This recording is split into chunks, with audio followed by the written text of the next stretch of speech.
Welcome to the Love Government. I'm Dennis Leary. We're doing a series of videos called Sex Cards. We are now on the 38th card, or the 38th episode in this series, or this journey, or this program of going home to where the heart is. This card is called Yellow because it's in the suit of light. Here it's the third card up, the 3 of light in the Love Government game. The 2 words that describe it are yellow sun and yellow gun. These are the extremes. The picture is that of the sun in the Tarot love card system. It shows a child on a white horse holding a unfurling or furling red banner with a large sun in the background and sunflowers in the foreground. This is all about love. And now it's being expressed through the spectrum, the electromagnetic spectrum at the 3rd level, called yellow. Yellow sun. We happen to be filming here on a rather sunny day here in Southern California in a greenhouse, so there's sun all around us. The sun is the center of our solar system, the center of our physical life. We obviously could not have life unless the sun was part of it, providing us life on the physical level. We use the sun as a symbol for love. People used to worship the sun. We don't worship the sun, but we do worship love. Or, in personal terms, the lover, which is the title of every card here, and is the title of the overall program, the overall project. It's all focused on the lover, who is like a sun. And not only like our day star sun that we have shining as I speak, but that sun connects to all other suns, which means there are, beyond billions, there are billions of galaxies which contain billions of stars like ours. And then we don't know the end of it. How far can that go on? Does it go on to infinity? In other words, we're talking about unimaginable power here with the sun. Unimaginable. We get just the tiniest of slices of the sun's rays, as this card portrays, the rays of the sun, and we get just the tiniest slice of that radiation, which is going out to all dimensions, all quadrants. And that's only one sun out of an infinity, probably, almost, of suns. All of that power, all of that love is contained in one sun, one symbol, one sign. That's how powerful love is, if we don't block it and kill it off, which we do under the patriarchal system. We do that. And that's called the gun side here. The sun of love, the sunshine of love, is free. Freedom always goes along with love. Because if we're not free to choose, it can't be true love. Then it's force of some sort, or manipulation, or fraud, or some kind of exploitation. That's a power system that's represented by the gun. What's the gun? Well, the gun is this sign here. A pistol is a gun. A gun can be a patriarchal phallic sign. It's power. It's about power, not about love. It's lied because you can lie about it and say, hey, this is love, but it's really power. And that's represented by a gun. And it can be a power penis. The history of the gun started off with simply the fist. You know, I'm going to punch you. I'm going to beat you with my fist. It's a power thing, you know. And then the fist of that, then it developed into a rock. The rock could be used as a weapon. Against what? Against innocent animals, first of all. That's how it started. And then the rock goes to a stick, or a club. And then the club turns into a spear. The spear develops into a bow and arrow. And then we get, in our time, we get into a gun, or actually gun. And it's the development of the weapon system. Then it's rockets, bombs,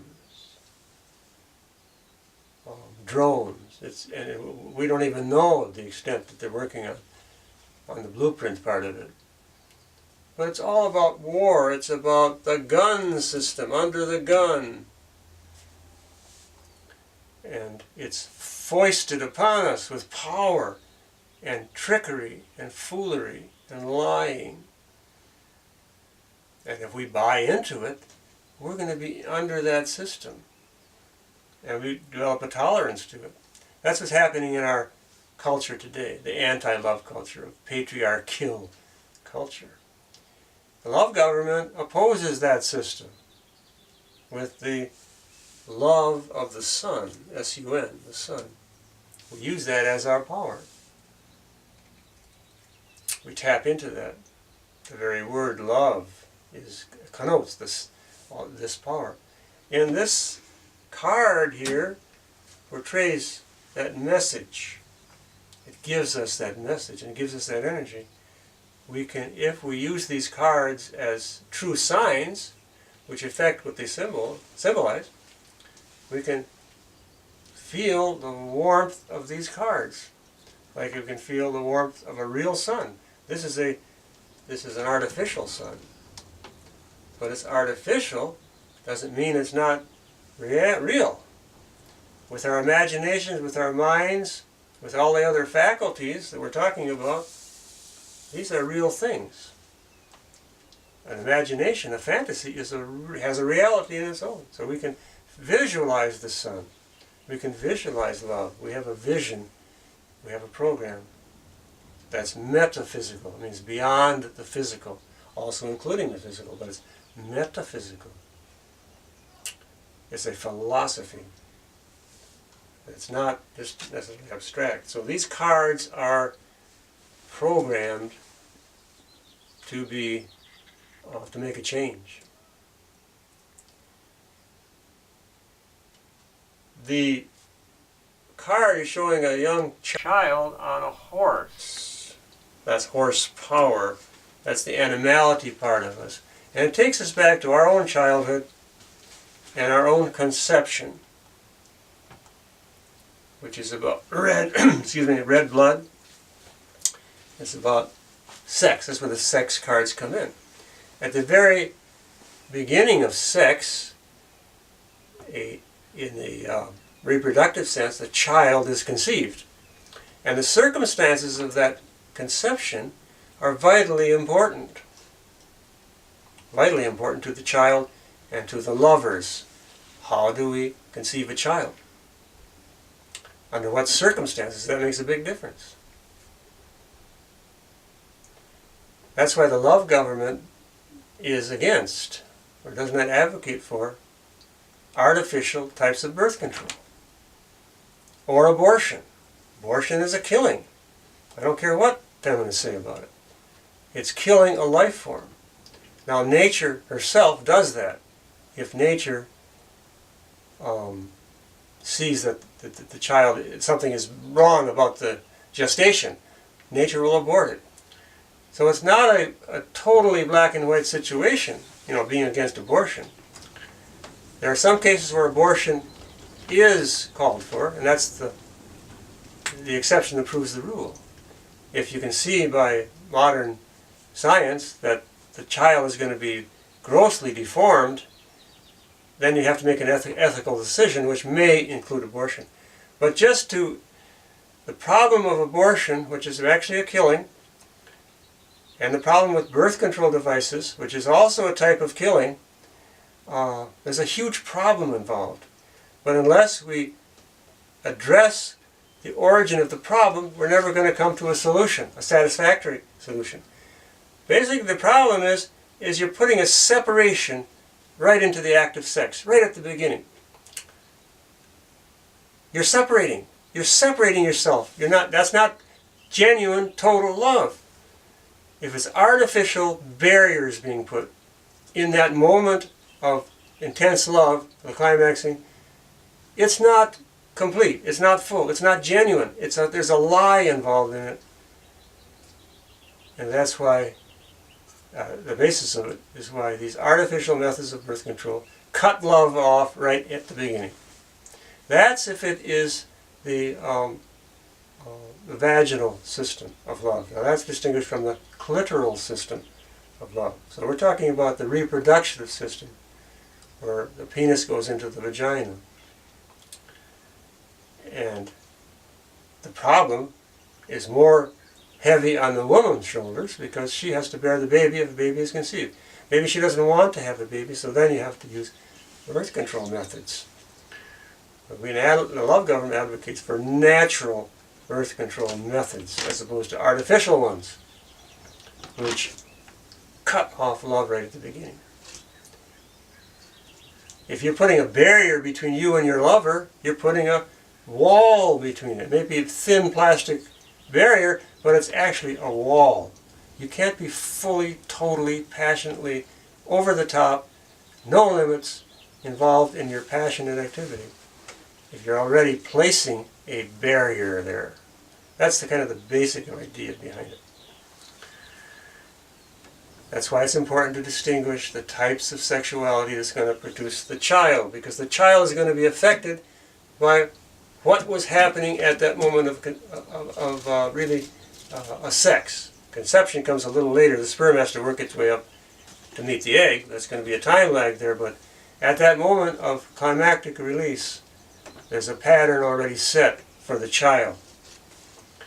It's a tragedy if the child is not really wanted. That's going to show up in the consciousness. A mistake was made. I didn't want to get pregnant, but I did. Then what am I going to do? Well, why did you get in the situation that opened up that possibility in the first place? So, on the extreme end of that, sometimes children are simply not wanted, and that shows up in their whole life. I was not really wanted. Or at my conception, there was a barrier placed. There was some kind of a blockage right at my conception. So, that's what we distinguish clitoral from vaginal sex. Vaginal sex is about the reproduction. That brings up the problem of birth control devices, and then the problem of abortion, which follows upon it. But that all is tied in with how do you want to conceive a child if you do? And then what are that's a very serious responsibility. If you just are engaging in clitoral sex, though, you don't have that problem. You're using the type of masturbation, which is a very, very sacred type of word. It means mass, turned on and abated. And that's the standard model for all of reality.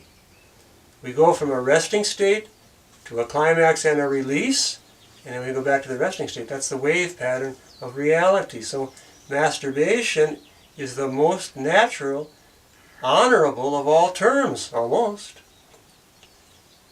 More about that later. At this point we need to sign off with a love sign, which would be like an L, which is clitoris and penis. Penis, clitoris. Love. So we give you a love sign, ourselves a love sign. Love, love, always love. Thank you.